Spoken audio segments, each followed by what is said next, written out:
সারা দুনিয়ায় মোরা যাব, সুন্নতের প্রচার করব।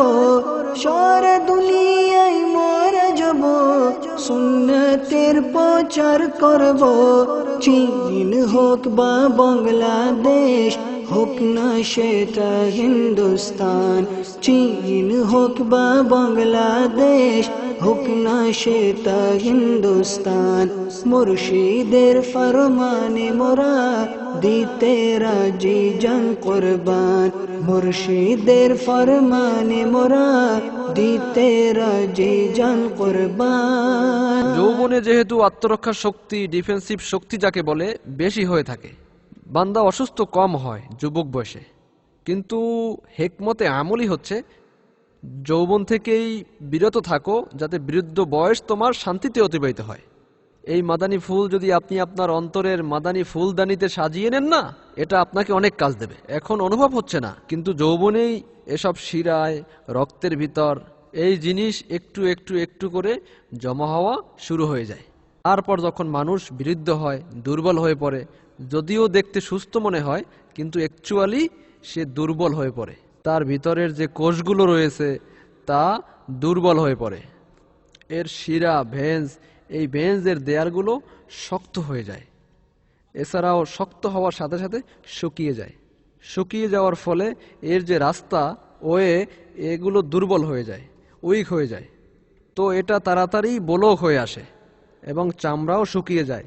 আর চামড়া যখন শুকায় তখন এর মধ্যে চুলকানি আর এরকম চামড়ার রোগে আক্রান্ত হয়। সচরাচর যারা বৃদ্ধ না, তাদের এরকম হয়, চুলকানি হয়, চুল ঝরে যায়।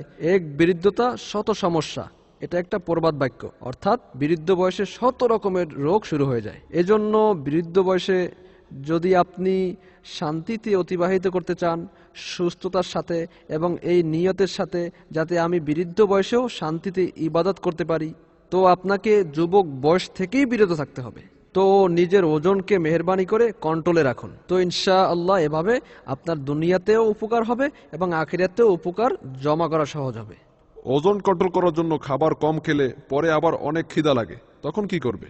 আসলে কথা হলো যে নফসকে যে কাজে অভ্যাস করবে না, সে সেটারই অভ্যস্ত হবে। নফস না, এটা বাচ্চাদের মতো হয়। বাচ্চাদের যেভাবে ট্রেনিং দিবেন না, সেভাবেই বাচ্চা ট্রেন্ড হবে। উদাহরণস্বরূপ, যার ঠান্ডা পানি খাওয়ার অভ্যাস হয়ে গেছে, তার শীতের দিনেও ঠান্ডা পানি ছাড়া মজাই আসবে না। আচ্ছা, আপনার ঠান্ডা পানি ছাড়া চলছে না? আমার ঠান্ডা পানিই চলে না।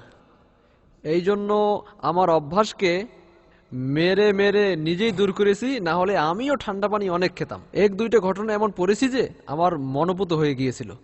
কথা হলো গিয়ে, নফসকে আমরা যে জিনিসের অভ্যাস করব, সে সেটার অভ্যস্ত হবে। যদি আমরা বেশি খাওয়ার অভ্যাস করাই, তবে সবসময় দাও দাও করতেই থাকবে, সে ভরবে না। এমনকি পেট ভরে যাবে, কিন্তু নফস ভরবে না, মন ভরবে না। ইচ্ছা করবে যে কোনোভাবে আমি এটা খাই। তারপর সে বদ হজমের শিকার হয়। তারপর হজমের ঔষধ খুঁজে বেড়াবে এবং এর মাধ্যমে তাড়াতাড়িকে খালি করে আবার খাবে। আমরা খাবার খাই, কতক্ষণ খাই? 10 মিনিট, 15 মিনিট, বাস এতটুকু সময়ের টেস্ট, এরপর ধ্বংস এবং বরবাদি।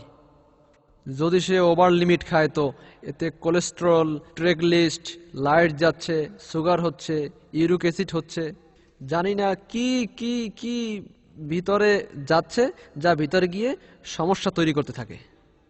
এই জন্য কিছুক্ষণের টেস্টের জন্য আমরা অনেক সমস্যার সম্মুখীন হই। আর কষ্ট কতক্ষণ হয় কম খাওয়ার জন্য?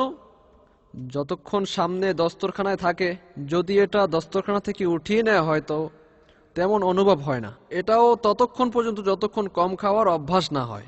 কম খাওয়ার অভ্যাস হয়ে গেলে, মন মানসিকতা তৈরি হয়ে গেলে, যদিও সামনে রাখা আছে, নো প্রবলেম, আপনাকে চেষ্টা করতে। সারা দুনিয়ায় মোরা যাব, সুন্নতের প্রচার করব। সারা দুনিয়ায় মোরা যাব, সুন্নতের প্রচার করব। চীন হোক বা বাংলাদেশ, হোক না সেটা হিন্দুস্তান, চীন হোক বা বাংলাদেশ, হোক না সেটা হিন্দুস্তান, মুর্শিদের ফরমানে মোরা দিতে রাজি জান কুরবান, মুর্শিদের ফরমানে মোরা দিতে রাজি জান কুরবান। मुझे अपनी और सारी दुनिया के लोगों की इस्लाह की कोशिश करनी है इंशाअल्लाह अज़्ज़ा वजल।